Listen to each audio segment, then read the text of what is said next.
Good morning, good evening बच्चों। Welcome to my YouTube channel. आज हम लोग स्टार्ट करेंगे कल का कंटिन्यूड पार्ट जो हम लोगों ने छोड़ा था। मैं बात कर रहा था इन इक्वेशन को सॉल्व करने की। तो इन इक्वेशन को सॉल्व करने का तरीका क्या होता है, सपोज करें कोई भी एक एग्जांपल में लेके बताता हूँ आप लोगों को इन इक्वेशन को सॉल्व कैसे किया जाता है। जो मेथड मैंने कल आपको बताया था उसको सॉल्व कैसे करना है किसी भी क्वेश्चन को। तो देखिए जरा, जैसे कि मान लें मैंने एक छोटा सा एग्जांपल लिया कि 3x minus 1 greater than equals to, suppose करें मैंने लिख दिया 2x। तो इस क्वेश्चन को सॉल्व करने की सबसे पहले अप्रोच क्या होगी, तो यहाँ पर क्या होता है कि हमें RHS को ऑलवेज 0 बनाना होता है। एक टर्म और लिख लेते, चलो थोड़ा सा और कर देते इसको, 3x और ये हो जाएगा +2। ये 3x minus 1 greater than equals to 2x plus 2 है। अब मुझे इस क्वेश्चन को सॉल्व करना है, तो इसकी सबसे बेस्ट अप्रोच क्या होगी, मतलब तरीका क्या रहेगा इसको सॉल्व करने का। तो सबसे पहला काम तो ये है कि RHS मस्ट बी 0। तो पहली स्टेप तो यही है कि स्टेप नंबर 1 क्या होती है कि हमें RHS को 0 बनाना होता है। दो पार्ट है मेरे पास इन इक्वेशन के, LHS एंड RHS। तो मेरे पास इसको RHS को मुझे 0 बनाना है, तो मैंने शिफ्ट किया। शिफ्ट कुछ भी कर सकते हैं, प्लस माइनस कुछ भी कर सकते हैं इन इक्वेशन पे। डिवाइड इनटू करते समय हम लोगों को थोड़ा प्रिकॉशन रखनी है, तो उसका मैं आगे बताऊंगा कि क्या रखना है प्रिकॉशन। तो प्लस माइनस करने में कोई डर नहीं है, तो मैंने इसको डायरेक्ट शिफ्ट किया। तो ये देखें कैसे बनेगा, 3x minus 1 minus 2x minus 2 greater than equals to 0। यानी ये कुछ इस तरीके से दिखाई देगा, x minus 3 greater than equals to 0। ये मेरी फर्स्ट इक्वेशन, यानी ये मेरा पहली फर्स्ट स्टेप कंप्लीट हो गई। नेक्स्ट स्टेप में क्या होगा कि स्टेप नंबर 2 में हम लोग LHS जो पार्ट मैंने जिसको बनाया हुआ है और RHS को जो 0 किया है, तो हम लोग LHS पार्ट को 0 के इक्वेट करेंगे और x की वैल्यू फाइंड करेंगे। तो ये मेरे पास x की वैल्यू 3 आ गई। ये मेरी स्टेप नंबर 2 कंप्लीट हो गई। अब स्टेप नंबर 3 में हम लोग क्या करेंगे कि जो x की वैल्यू मैंने फाइंड की है इसको हम लोग रियल नंबर लाइन पर लिखेंगे।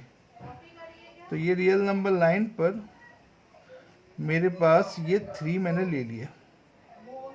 अब मैं यहाँ पर दो पार्ट है मेरे पास, एक LH, इसमें मेरे पास जो दो मैंने यहाँ पर कोई स्केल की ज़रूरत नहीं है आप लोगों को, डायरेक्ट आप लोग 3 को कहीं भी लिख सकते हैं। ध्यान रखना है कि हम लोग जब भी मूव करते हैं तो लेफ़्ट टू राइट मूव करते हैं, तो 3 को हम कहीं भी लिख सकते हैं। तो मैंने 3 को यहाँ पर एक पॉइंट की फॉर्म में लिख लिया। अब मैं क्या करूँगा, यहाँ पर सबसे पहले साइन रूल यहाँ पर अप्लाई करना है। तो यहाँ पर हम लोगों को देखना ये पड़ेगा, कोई भी साइड से आप साइड प्लस साइड से देख लें, प्लस इन्फिनिटी की साइड से मैंने एक नंबर रैंडम उठाया। अब मैंने यहाँ पर रैंडम एक नंबर उठाया, तो 3 से मोर देन 3 कोई भी एक नंबर ले लें आप। जैसे मान लो हमने 4 ले लिया, तो जब हम 4 लेंगे तो यहाँ पर क्या होगा कि जब हम 4 यहाँ पर लेंगे तो इसको हम लोग स्टेप नंबर 1 में पुट करके देखेंगे और चेक करेंगे कि साइन पॉजिटिव आ रहा है या फिर नेगेटिव आ रहा है। तो मैंने यहाँ पर 4 लेके देखा, तो मैंने यहाँ पर पुट किया, तो 4 माइनस 3 ऑलवेज पॉजिटिव होता है। तो 4 माइनस 3 पॉजिटिव, तो ये बन गया प्लस साइन। यानी कि मैंने यहाँ पर 4 को पुट किया, 3 से बड़ा नंबर चेक करना है प्लस इन्फिनिटी की साइड से। 3 से बड़ा नंबर कोई भी ले सकते हैं, 3 4 5 6, मतलब 3 छोड़ के 4 5 6 7। तो मैंने यहाँ पर 4 लिया, तो 4 माइनस 3 ऑलवेज पॉजिटिव है। तो मैंने देखा कि पहला साइन प्लस हुआ, सेकंड साइन मैंने देखा कि प्लस के बाद मैंने बताया था कि कोई भी चीज़ मैक्सिमम पर जाएगी तो प्लस होगी, फिर नीचे आएगी तो माइनस हो जाएगी। तो पहला साइन प्लस, तो दूसरा साइन अपने आप माइनस हो गया। हर दो नंबर के बीच में एक साइन मुझे लेना है, हर एक इंटरवल के बीच में मुझे एक साइन लेना है। तो मैंने यहाँ पर पहला साइन देखा प्लस था, दूसरा साइन अपने आप माइनस हो जाएगा, फिर प्लस फिर माइनस, इस तरीके से ये साइकिल चलती रहेगी। तो अब मुझे ये मेरी थर्ड स्टेप कंप्लीट हो गई। अब मुझे स्टेप नंबर 4 पर जाना है। स्टेप नंबर 4 क्या कहती है, स्टेप नंबर 4 में मैंने बताया था कि हम लोग अब वापस आएंगे इस स्टेप नंबर 1 पर। Greater than equal to sign हो मीन्स नंबर ग्रेटर देन 0 होना चाहिए, ग्रेटर देन 0 हो या ग्रेटर देन इक्वल टू 0 हो। ऑब्वियस सी बात है, यहाँ पर मुझे पता है कि कौन से नंबर होते हैं जो 0 से बड़े होते हैं। ऑब्वियस सी बात है, पॉजिटिव नंबर्स बड़े होते हैं, तो मैं उसमें से यहाँ पर हम लोग क्या लेंगे, ओनली पॉजिटिव पार्ट को सेलेक्ट करेंगे। अगर यहाँ पर लेस देन 0 होता या लेस देन इक्वल्स टू 0 होता, देन हम लोग माइनस पार्ट को लेते। तो ये मेरी स्टेप थर्ड हो जाती, मतलब फोर्थ के बाद ये स्टेप नेक्स्ट बन जाती। तो यहाँ पर मैंने यहाँ पर देखा क्वेश्चन में मेरे पास ग्रेटर देन इक्वल्स टू 0 है, इसका मतलब मुझे पॉजिटिव पार्ट लेना पड़ेगा। तो ये मैंने पॉजिटिव पार्ट पकड़ लिया। तो ये जो मेरा आंसर बना स्टेप नंबर 5 में, ये मेरा कंप्लीट आंसर बना कि मेरा 3 से इन्फिनिटी वाला पार्ट जो होगा ये मेरा फाइनल आंसर होगा। अब मैंने बताया था आप लोगों को कि इन्फिनिटी और माइनस इन्फिनिटी ऑलवेज ओपन होते हैं। ग्रेटर देन लेस देन के लिए हम लोगों को अब आप लोगों को एक चीज़ ध्यान रखनी है, ग्रेटर देन लेस देन कभी भी हो तो उसके लिए ऑलवेज ओपन ब्रैकेट ही यूज़ करना है। और अगर ग्रेटर देन इक्वल्स टू है या फिर लेस देन इक्वल्स टू है, देन इसमें न्यूमरेटर पार्ट है तो क्लोज लेंगे और डिनोमिनेटर पार्ट है तो ओपन लेंगे। ये चीज़ अगर आप लोगों को दिमाग में समझ में आ गई तो आप ये समझ जाना कि इन इक्वेशन में आपको कोई दिक्कत कभी भी नहीं आएगी। ये सिर्फ एक बेसिक रूल है जो वेल नॉन होता है, सबको थोड़ा सा पता होता है। ग्रेटर देन 0 है, ग्रेटर देन लेस देन है तो ओपन ब्रैकेट यूज़ करना है। मैंने शुरुआत में बताया था डेफिनेशन जब समझाई थी तो। और greater than equals to less than equals to है तो न्यूमरेटर क्लोज्ड होगा, डिनोमिनेटर ओपन क्यों होगा, क्योंकि डिनोमिनेटर कभी भी 0 नहीं होता, इसीलिए डिनोमिनेटर पार्ट को हम लोग इंक्लूड नहीं करते। ओपन का मतलब होता है एक्सक्लूडिंग इनिशियल और फाइनल टर्म, और क्लोज्ड का मतलब होता है इनिशियल और फाइनल टर्म को हम लोग इंक्लूड करते हैं। तो ये आप लोगों को ध्यान रखना है। तो ये बेसिक रूल आप लोगों को ध्यान रखना है। इन्फिनिटी ऑलवेज ओपन होता है, इसलिए कभी भी क्लोज नहीं हो सकता। 3 मैंने बात की कि यहाँ पर ग्रेटर देन इक्वल टू दिया हुआ है, इसका मतलब चूंकि यहाँ पर डिनोमिनेटर है ही नहीं तो न्यूमरेटर के लिए तो क्लोज्ड आता है। तो ये मेरा फाइनल आंसर बन जाएगा। तो इस तरीके से अब मैंने ये जो पार्ट छोड़ा है माइनस इन्फिनिटी से 3, यहाँ से रैंडम आप कोई भी नंबर उठाओ ये कभी भी इन इक्वेशन को सेटिस्फाई नहीं करेगा। इसी को बोलते हैं जो मेथड मैंने कल बताया था, इसको मैंने नाम दिया था बेबी कर्व मेथड, और इसको हिंदी में बोलते हैं तरंग वक्र विधि। तो इस मेथड को आप लोगों को अच्छे से प्रैक्टिस करनी है और इसी को समझना है। हम लोग मेनली फोकस करेंगे। एक क्वेश्चन और देखते हैं। सपोज करें मैंने एक दूसरा क्वेश्चन लिया, कुछ भी ले लें, जैसे मान लें एक मैंने क्वेश्चन लिया 5x + 3 greater than equals to 4। एक बात ध्यान रखेंगे, जब भी हम इस क्वेश्चन को, अगर मान लें मुझे इस क्वेश्चन के आंसर को नंबर लाइन पर रिप्रेजेंट करना है तो कैसे रिप्रेजेंट करते हैं। ये मैं नंबर लाइन लूँगा, नंबर लाइन मेरी माइनस इन्फिनिटी से प्लस इन्फिनिटी की तरफ होती है। मैंने नंबर लिया 3। तो अगर मुझे इसको रिप्रेजेंट करना था, जैसे कि मैंने यहाँ पे लिखा था, मैं एक बार फिर से समझा देता हूँ। तो 3 से लेके इन्फिनिटी तक मेरा आंसर है पूरा। अब 3 चूँकि क्लोज्ड है इसलिए मैंने बताया है डार्क बबल बनाएंगे। ये 3 मेरा इंक्लूडेड पार्ट है और इन्फिनिटी तो ऑलवेज ओपन ही रहता है। यहाँ इसको एक्सक्लूड करते हैं, इसको हमें बबल बनाने की ज़रूरत नहीं होती। यानी ये जो मेरा आंसर होगा शेडेड पार्ट, ये मेरा 3 से लेके इन्फिनिटी तक होगा। यही फाइनल आंसर मेरा बनेगा। तो इसके बाद हम बात करें जरा इस क्वेश्चन को करने की। तो मैंने 5x + 3 greater than equals to 4 को लिखा। अब मैं इसको ज़रा ध्यान से देखूँ तो ये क्या बनेगा। सबसे पहले मैंने कहा पहली स्टेप जो मेरी थी, मैंने बताया था कि स्टेप नंबर 1 में हम लोग क्या करते हैं, RHS को 0 बनाते हैं। तो मैंने यहाँ पर इसको 0 बनाया। नेक्स्ट ये बन जाएगा, यानी फॉर्मेट मेरा जो बनेगा वो बनेगा, ये मेरा स्टेप नंबर 1 कंप्लीट हो गया। नाउ अब मैंने क्या कहा था, स्टेप नंबर 2 में, हम इसको 0 करेंगे, 0 के इक्वेट करेंगे तो ये बन जाएगा 5x - 1 = 0। फाइंड करेंगे x की वैल्यू, तो x की वैल्यू हो गई मेरी 1/5। ये मेरी स्टेप नंबर 2 भी कंप्लीट हो गई। अब मैं आऊँगा थर्ड स्टेप पर। तो थर्ड स्टेप में मैंने क्या बताया कि ऐसे हम जो भी नंबर्स आते हैं इन्हें हम लोग रियल नंबर लाइन पर लेते हैं। तो मैं इनको रियल नंबर लाइन पर लूँगा। तो मैंने इसको रियल नंबर लाइन पर ले लिया। ये मेरा -∞, ये मेरा +∞, ये 1/5 कहीं भी ले सकते हैं, मैंने पहले बताया था नंबर। ध्यान रखना है, बस ऑर्डर का ध्यान रखना है, बाकी स्केल की कोई ज़रूरत नहीं है आप लोगों को।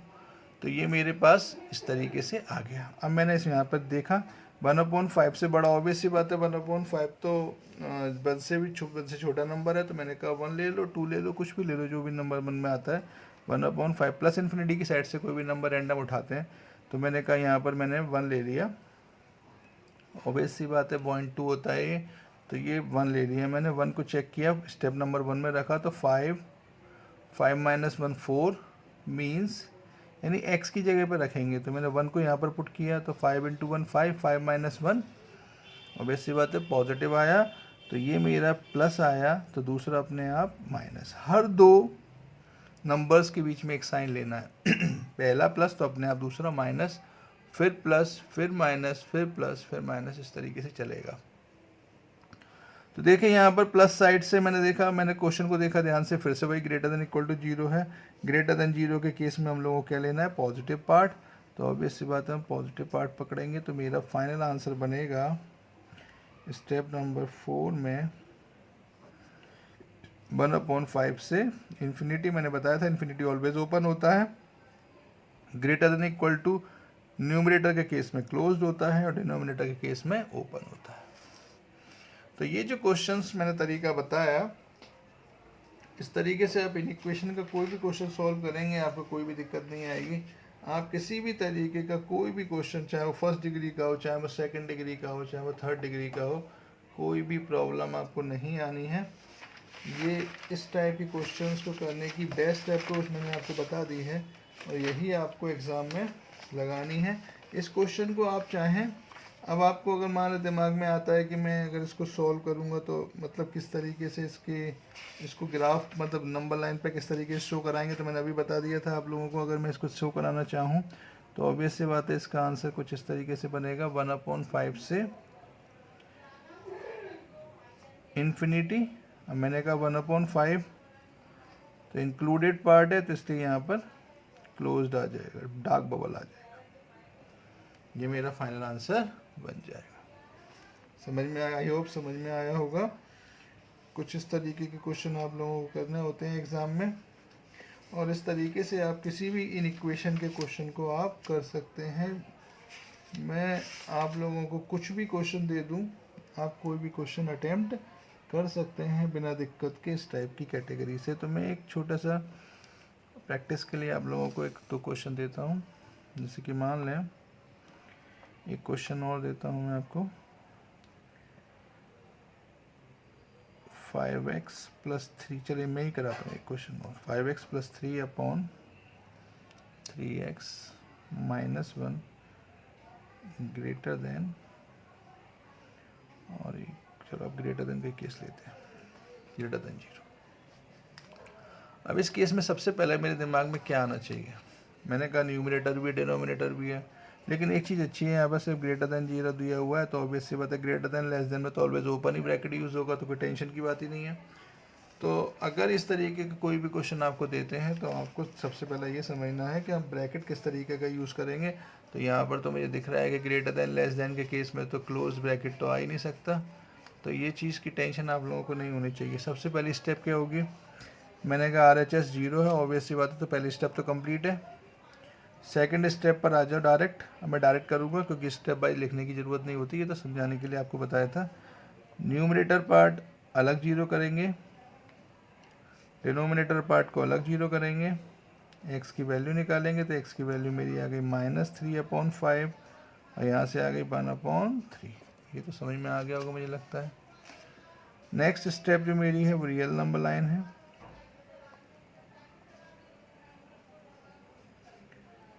नेगेटिव नंबर, उसके बाद पॉजिटिव नंबर।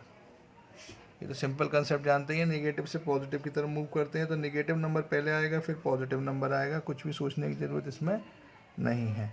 अब 1/3 से बड़ा नंबर मैंने कहा 1 ले लो, तो 1 लिया, तो 1 को यहाँ पर मैंने चेक किया। अब डायरेक्ट आपको स्टेप नंबर 1 तो बनी नहीं, क्योंकि यही स्टेप नंबर 1 भी है और यही क्वेश्चन है, तो यहीं पर रख के देख लो, कोई दिक्कत नहीं है।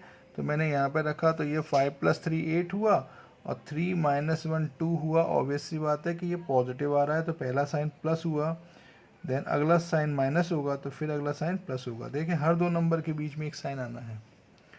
अब यहाँ पर मुझे एक जो चीज़ समझानी थी वही समझना है, और वो ख़ास बात क्या है कि यहाँ पर जब क्वेश्चन को मैं देख रहा हूँ तो ग्रेटर देन जीरो का केस है। ग्रेटर देन जीरो मतलब पॉजिटिव पार्ट, और पॉजिटिव पार्ट है तो मेरा एक आंसर ये बनेगा -इन्फिनिटी से -3/5। अब चूंकि दो इंटरवल्स को जोड़ने का काम कौन करेगा? यूनियन। यूनियन होता है जोड़ने के लिए। इंटरसेक्शन मतलब कॉमन, यूनियन मतलब जोड़ना, कंबाइन फॉर्म में लिखना। तो मैंने इसको लिखा 1/3 से इन्फिनिटी। तो ये दो प्लस वाले पार्ट को मैंने ले लिया, माइनस वाले पार्ट को मैंने छोड़ दिया। अब मैंने बताया था -इन्फिनिटी तो इन्फिनिटी तो ऑलवेज ही ओपन होता है, तो इसमें तो कुछ सोचने की ज़रूरत ही नहीं है। दूसरा, अब मेरे पास -3/5 और 1/3 है, तो मैंने देखा -3/5 ग्रेटर देन और लेस देन के केस में ऑलवेज ओपन ही आता है। क्वेश्चन में ग्रेटर देन दिया हुआ है तो ऑब्वियस सी बात है दोनों तरफ ओपन ब्रैकेट आएगा। यही मेरा फाइनल आंसर बन जाएगा। आई होप समझ में आया होगा। ये मेरा इन इक्वेशन का बेसिक पार्ट था, जो अगर हम लोग इसको नंबर लाइन पर लिखने की कोशिश करें तो इसी तरीके से बता सकते हैं। क्योंकि यहाँ पर क्या होगा, चूँकि मैं इसको थोड़ा सा साइड से बता देता हूँ। अगर हम इस आंसर को लिखने की कोशिश करें तो कैसे बनाएंगे? ये नंबर लाइन होगी -इन्फिनिटी, एक +इन्फिनिटी, एक नंबर है -3/5 और एक है 1/3। अब मेरा आंसर क्या था? -इन्फिनिटी से -3/5 और 1/3 से इन्फिनिटी। तो मैंने यहाँ पर इसको सेडेट कर दिया, इसको सेडेट कर दिया। अब ध्यान से देखें, -3/5 पर तो ओपन है, तो ओपन के लिए मैंने बताया था ब्लैंक बनेगा, डार्क नहीं करेंगे, और 1/3 को भी डार्क नहीं करेंगे। ये मेरा फाइनल आंसर बन जाएगा। आई होप समझ में आया होगा। तो इतना ये है इन इक्वेशन का बेसिक पार्ट, और इसके बेसिस पर आप इन इक्वेशन किसी भी तरीके की कोई भी इन इक्वेशन को सॉल्व कर सकते हैं। तो आप इसको थोड़ा सा रिवाइज करिए, एक बार देखिए, इसको कंटिन्यू करेंगे नेक्स्ट क्लास पर, और कुछ इसका थोड़े से और प्रैक्टिस करेंगे। तो आप इसको समझिए, देखिए एक बार, और अगर समझ में ना आए तो इस वीडियो को बार बार 2-3 बार देखिए। आई होप, मुझे सब लगता है कि आप किसी भी क्वेश्चन को करेंगे इसी तरीके से आप इजीली कर पाएंगे। Thanks for watching. धन्यवाद।